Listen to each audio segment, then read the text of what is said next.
Ողջույն, եթերում ABC լուրերն է, ես Գառնի Մութաֆյանն եմ եւ հիմա կներկայացնեմ օրվա ընթացիկ զարգացումները Հայաստանից եւ աշխարհից։ Ռազմական բյուջե, բարեփոխումներ բանակում ու զինծառայության ժամկետի կրճատում։ Պաշտպանության նախարարն ամփոփել է աշխատանքային հրաժեշտ բեկում մտցնելու, սպառնալիքները չեզոքացնելու եւ նոր որակի ազգային պետություն կառուցելու համար։ Հույդը Հայաստանի կազմակերպությունը արտահերթ գերագույն ժողով է գումարել։ Ինչ որոշումներ ունեն։ Ընդդիմադիր դաշտի ուժերը պետք է մի կողմ դնեն շատ ամբիցիաներ, տարաձայնություններ։ Նոր լարում Երևան-Մոսկվա հարաբերություններում ինչու են Ռուսաստանի Դաշնության դեսպանին կանչել Հայաստանի արտաքին գերատեսչություն։ Վճարված հարկերն ու տուրքերը աշխատանքի որակի ցուցիչ, հեցին նոր ղեկավարության թվաբանության հետքերով։ Իշխանափոխության կոչ Վաշինգտոնից, ինչ դեր է փորձում ստանձնել Ռեզա Փահլավին Իրանի ապագայում, կվերադառնա արդյոք շահի ժառանգը Իրան։ Պաշտպանական գերատեսչության ղեկավարը ռազմական բյուջեի աճը հաշվելու սեփական մեթոդն ունի։ Սուրեն Պապիկյանի խոսքով, եթե ռազմական բյուջեի աճը համեմատելու համար հիմք ենք վերցնում 2018 թվականը, նախքան իշխանափոխությունը, ապա ստացվում է, որ ոլորտի ծախսերը 7 տարում ավելացել են 1 միլիարդ 1 միլիոն դոլարով։ 2025 թվականի պաշտպանական ծախսերը եղել են 664 միլիարդ դրամ, այն է 1 միլիարդ 741 միլիոն 604 հազար դոլար։ Իսկ ոլորտի առանցքային փոփոխությունը ըստ Պապիկյանի պարտադիր զինծառայության ժամկետի կրճատումն է։ Պաշտպանության նախարարը համոզված է, որ մենք ունենք հնարավորություն գնալ այս քայլին, մնացած տարընթերցումներն անիմաստ են։ Այս համատեքստում ընդհանրապես պիտի անդրադառնամ այն քննադատություններին, որ հնչում են 1.5 տարի ժամկետային զինծառայության անցման նկատմամբ, ես առիթ եմ ունեցել խոսելու նրա մասին, որ 18 ամիս ժամկետային զինծառայության մասին նախ որոշումը ունեցել ենք դեռևս 21 թվականին, որը արտացոլվել է կառավարության 21-26 թվականների ծրագրով եւ մեծապես այն կապված է նաեւ նրա հետ, որ պաշտպանության ոլորտի բարեփոխումները ունենալով հաջողություններ հնարավորություն են տվել մեզ, որպեսզի կառավարությունը հանդես գա այս նախաձեռնությամբ։ Պապիկյանը խոսել է նաև պահեստազորը բանակ վերադարձնելու մասին, գերատեսչությունը պահպանելու է նաև զինվորական թոշակը, այսինքն պահեստազորի սպան ստանալու է աշխատավարձ և թոշակ, 25-օրյա հավաքն ապահովում է պահեստազորի շարքերի համալրումը։ Պաշտպանության նախարարի մամուլի ասուլիսի առանցքային կետերին կանդրադառնանք լուրերի գլխավոր թողարկմանը։ Անվտանգային հարցերից չհեռանալով անդրադառնանք Միրզոյան Ռուբիո հանդիպմանը։ Ըստ արտաքին գործերի նախարարության այցի ընթացքում Միրզոյանն ու ԱՄՆ պետքարտուղար Մարկո Ռուբիոն քննարկելու են TRIP նախագծի իրականացման հնարավորությունները, որից հետո համատեղ հայտարարություն կանեն։ Արարատ Միրզոյանի Վաշինգտոն մեկնելուց առաջ Բաքվում տեղի է ունեցել քննարկում, որտեղ ամերիկյան պատվիրակությունն անդրադարձել է Թրամփի ուղիղ նախագծի իրագործման հեռանկարներին։ Ադրբեջանում ամերիկյան պատվիրակության ղեկավարին Միացյալ Նահանգների առևտրի և զարգացման գործակալության տարածաշրջանային տնօրենին ընդունել է Ադրբեջանի փոխարտգործնախարար Էլնուր Մամեդովը։ Քննարկումների առանցքում եղել են էներգետիկայի, առևտրի և տարածաշրջանային հաղորդակցությունների հարցերը։ Այս ամենի ֆոնին լարվածության նոր փուլ է սկսում հայ-ռուսական հարաբերություններում։ Հայաստանում Ռուսաստանի դեսպան Սերգեյ Կոպերկինին կանչել են արտաքին գործերի նախարարություն, որտեղ նրան հանձնել են բողոքի հայտագիր։ Պատճառը ռուս հեռուստահաղորդավար Վլադիմիր Սալավյովի հաղորդ հայտարարություններն են, որոնք արտաքին գերատեսչությունը գնահատել է որպես երկրի ինքնիշխանության դեմ անթույլատրելի ոտնձգություն և թշնամական դրսևորում։ Սալավյովը հաղորդման ընթացքում հայտարարել է, թե Հայաստանը կորցնելը չի բխում Ռուսաստանի շահերից և Ռուսաստանը միայն Ուկրաինայում չէ, որ պետք է հատուկ ռազմական գործողություն իրականացնի, այլև Ռուսաստանի ազդեցության գոտու տարածքներում, անտեսելով միջազգային իրավունքը։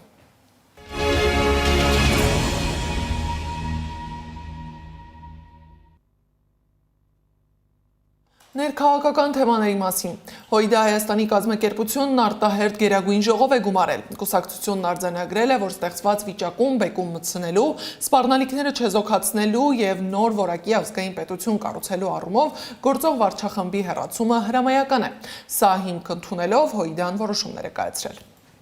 26 թվականի ուսուցիչների ժողովը որոշել է մասնակցել եւ նախապատվություն տալ դաշինքային ձևաչափին եւ լիազորել է դաշնակցության գերագույն մամուլի այս ուղղությամբ սկսել բանակցություններ եւ քննարկումներ։ Այս որոշման շրջանակներում առաջիկայում մենք սկսենք մեր քննարկումները դաշինքի վերջնական ձևաչափը որոշելու ուղղությամբ։ Բնականաբար մենք արժևորելով Հայաստան դաշինքի, գործող դաշինքի գործունեությունը, առաջնային քննարկումները մենք սկսելու ենք մեր գործընկերների հետ։ Սաղաթելյանի խոսքով Հայ հեղափոխական դաշնակցությունը շարունակում է բանակցել ընդդիմադիր ուժերի հետ։ ՀՅԴ գերագույն մարմնի ներկայացուցիչը համոզված է, ընդդիմադիրները պետք է մի կողմ դնեն ամբիցիաները, ձևավորեն մի քանի ազդեցիկ բլոկներ։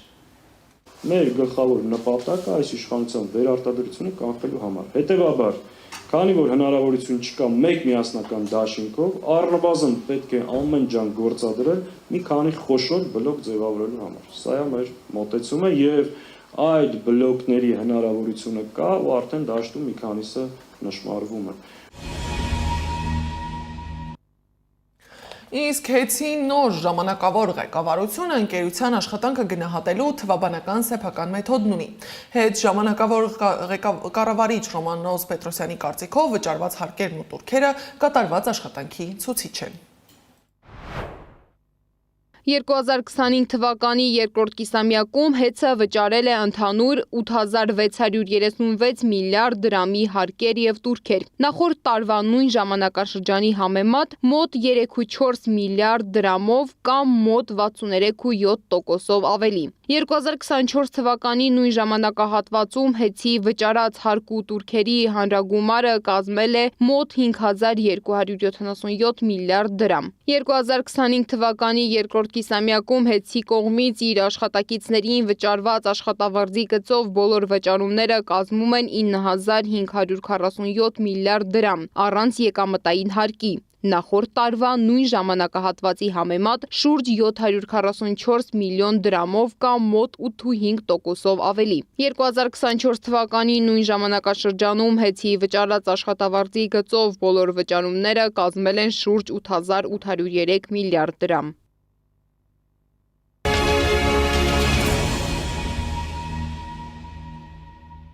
Այսօր նախատեսված է Միքայել Սրբազանի գործի վերաբերյալ դատական նիստը, սակայն պաշտպանական թիմը հայտարարել է, որ առողջական վիճակից ելնելով Սրբազանը չի կարող մասնակցել նիստին։ Իսկ նիստը կկայանա արդյոք առանց Սրբազանի դեռ հայտնի չէ։ Վերաքննիչ դատարանն էլ մերժել է Մայրաթորի դիվանապետ Արշակ arքեպիսկոպոս Խաչատրյանի պաշտպանների միջնորդությունը կալանքը վերացնելու վերաբերյալ։ Սրբազանը կշարունակի մնալ կալանքի տակ։ Դատական պրոցեսներից զատ շարունակվում է իշխանության սկսած արշավը եկեղեցու դեմ։ Շվեյցարիայի հայ համայնքում լարվածությունը հասել է գագաթնակետին։ Շվեյցարիայի հայոց թեմի առաջնորդական տեղապահ Գուսան Ծայրագույն վարդապետի հայտարարություններից հետո։ Վերջինս աջակցություն է հայտնել Նիկոլ Փաշինյանի նախաձեռնած այսպես կոչված բարենորոգման գործընթացին, ինչը դժգոհություն է առաջացրել համայնքում։ Մանրամասները ռեպորտաժում։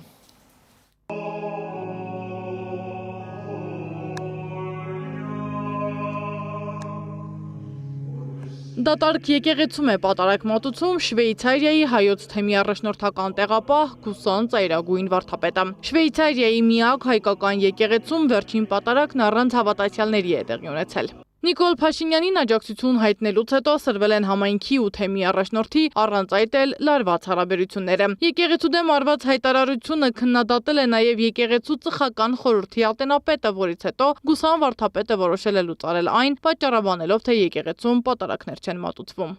Որպես Շվեյցարիայի հայոց թեմի առաջնորդական տեղապահ, հայ եկեղեցու կանոնների համաձայն ինձ լիազորված իշխանությամբ պաշտոնապես տեղեկացնում եմ, որ 2026 թվականի հունվարի 7-ից սկսած լուծարված եք։ Ինչպես նախորդ տարիներին, անցյալ 2025 թվականին եւս մեկ անգամ իսկ ծխական խորհրդի ժողով չեք գումարել, իսկ 7 ամիս է արդեն մեկ պատարակ չեք կազմակերպել հակառակ մեր բոլոր հորդորներին, բարոյական եւ նյութական օգնության։ Ի պատասխան վարդապետի որոշմանը հայկական եկեղեցու ծխական խորհուրդը պատասխան գրություն է ուղարկել։ Գրության բովանդակությունից պարզվում է, որ վարդապետը համայնքում ընդունելի չի եղել վաղուց։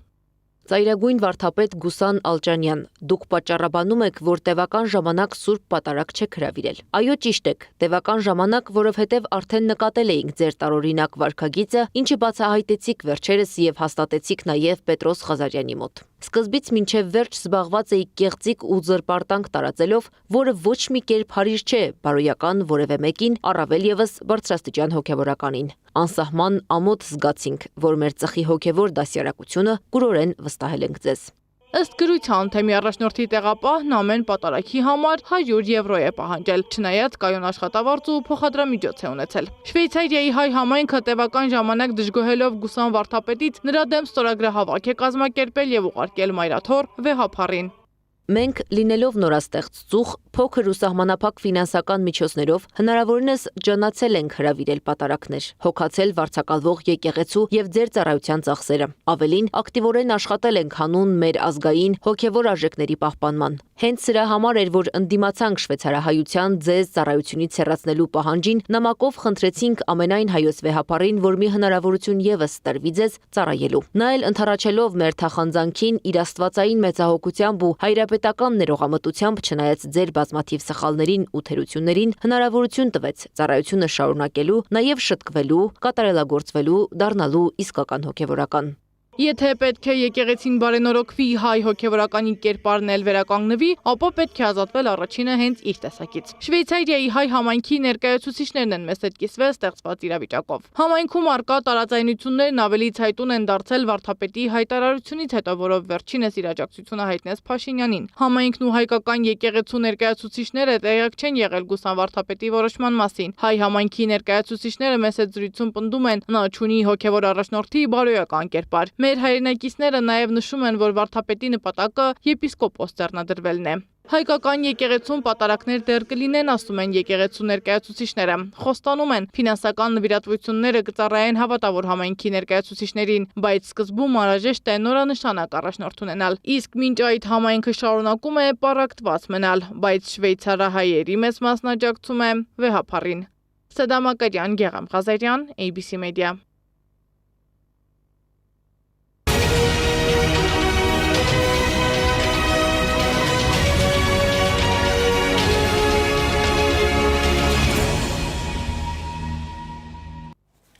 ԱՄՆ պետքարտուղարությունը կոչ է արել իր քաղաքացիներին անհապաղ լքել Իրանը։ Պետքարտուղարությունը խորհուրդ է տալիս երկիրը լքեն Հայաստանի կամ Թուրքիայի ճանապարհներով։ Պետքարտուղարությունը խորհուրդ է տվել նաև ցույց չտալ ամերիկյան անձնագիրը կամ չասել, որ ամերիկացի են։ Դա կարող է վտանգավոր լինել եւ նույնիսկ դառնալ ձերբակալության պատճառ։ Իսկ Իրանում լարվածությունը չի նվազում։ Իրանագետ Վարդան Ոսկանյանն անդրադառնալով վերջին զարգացումներին ասել է, որ Իրան-Միացյալ Նահանգներ հարաբերություններում ռազմական բախման սցենարը շրջանցելու հնարավորություն դեռևս թույլ է, սակայն հույս կա։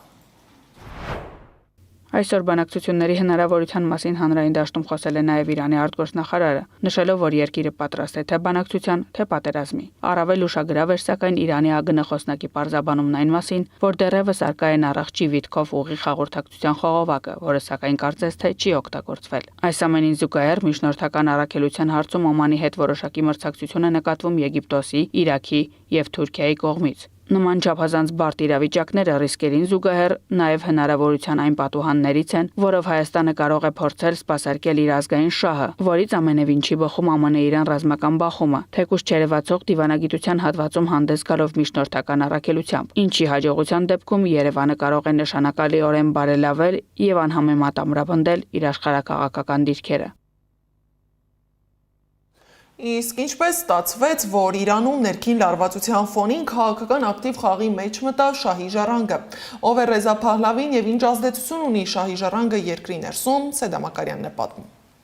شما با حضور گسترده و شجاعانه Ռեզա Փահլավի Իրանի վերջին շահի Մուհամմադ Ռեզա Փահլավի ժառանգն է, որը Իրանում իշխանափոխության կոչերով է հանդես գալիս։ Վաշինգտոնում բնակվող 66-ամյա գործիչը բացահայտ դիմում է իրանցիներին դուրս գալ փողոցներ եւ վերջ դնել Իսլամական Հանրապետության իշխանությանը։ Փահլավին տարիներ շարունակ հանդես է գալիս ընդդիմադիր դիրքերից եւ ըստ տարբեր աղբյուրների վայելում է Միացյալ Նահանգների լիակատար աջակցությունը։ Ռեզա Փահլավին ծնվել է Թեհրանում, երիտասարդ տարիներին ծառայել է շահական զինված ուժերում, իսկ 17 տարեկանում մեկնել Միացյալ Նահանգներ ռազմական օդաչուի պատրաստություն անցնելու։ Նա ուսումնառություն է ստացել Տեխաս նահանգի Լաբոկ քաղաքում Ռիզի ռազմաօդային բազայում, պատրաստվելով կործանիչ ինքնաթիռների օդաչուի մասնագիտությանը։ 1979 թվականի իսլամական հեղափոխությունը նրա կյանքում դարձավ շրջադարձային։ Փահլավին այդպես էլ չվերադարձավ Իրան։ 7 տարեկանում ինքնահռչակված գահաժառանգը երբեք չգահակալեց, իսկ հորմահից 1 տարի անց դարձավ Փահլավիների տան ղեկավարը։ Միացյալ Նահանգներում գտնվելու տարիներին նա չի դադարել կոչ անել Իրանին անցնել դեմոկրատական աշխարհի կառավարման համակարգին։ Փահլավին 3 գիրք է գրել Իրանի մասին։ Գահընկեց շահի ժառանգը առավել հայտնի է իր բացահայտ արևմտամետ դիրքորոշումներով։ Նա բազմիցս հայտարարել է, որ պատրաստ է վերադառնալ Իրան եւ ստանձնել երկրի ղեկավարությունը, վերականգնելով մենիշխանությունը։ Իրանագետ Վարդան Ոսկանյանի գնահատմամբ վերջին օրերին Իրանում արձանագրված անկարգությունների քաղաքական ֆոնին շահի ժառանգի դերակատարումն ու ազդեցությունը հաճախ ուռճացվում է։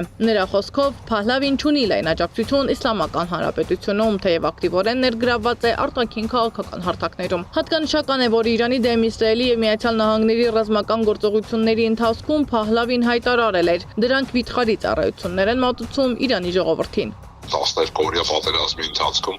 այս անձը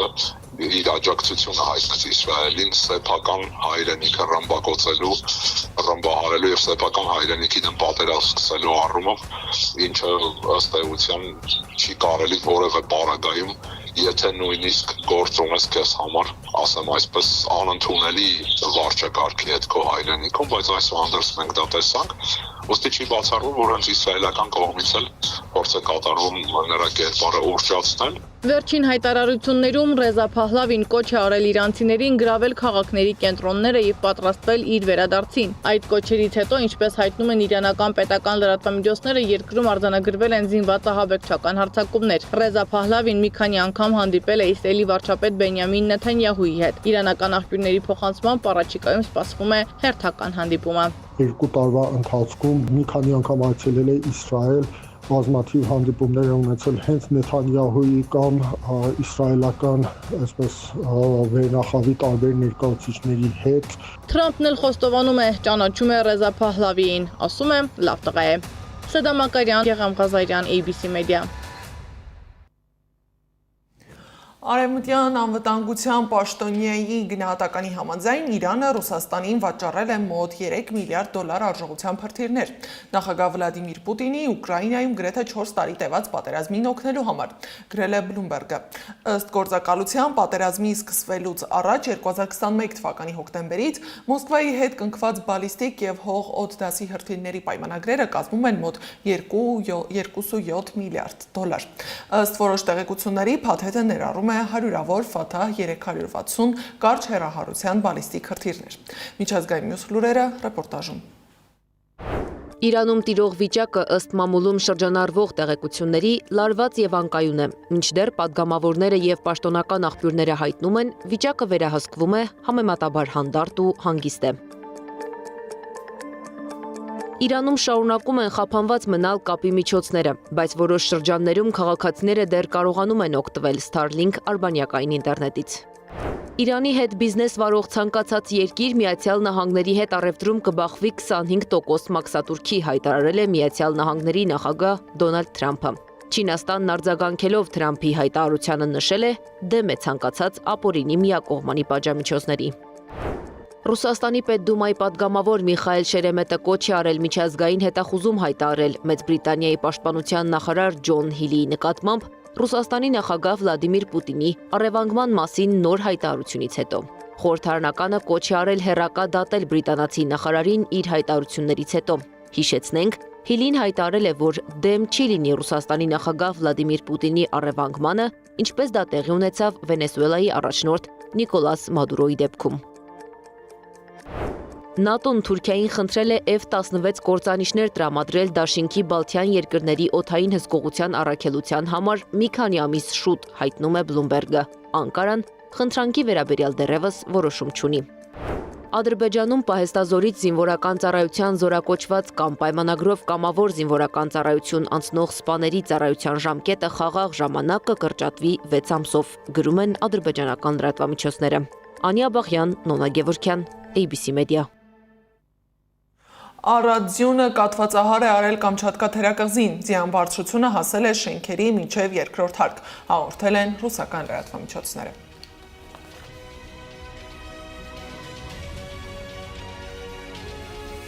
Այս ժամի համար նախատեսել էինք այսքանը, շարունակեք հետևել մեզ YouTube-ում, Facebook-ում, Telegram-ում, WhatsApp-ում, Instagram-ում ու TikTok-ում կամ այցելեք մեր պաշտոնական կայք www.abcmedia.am։ Ես Գառնու Թավյանն եմ, շնորհակալություն ուշադրության համար, ժամը 18-ին եթերում կլինի ABC լուրերի գլխավոր թողարկումը։ Տաղավարում կաշխատի իմ գործընկեր Աննա Սարգսյանը։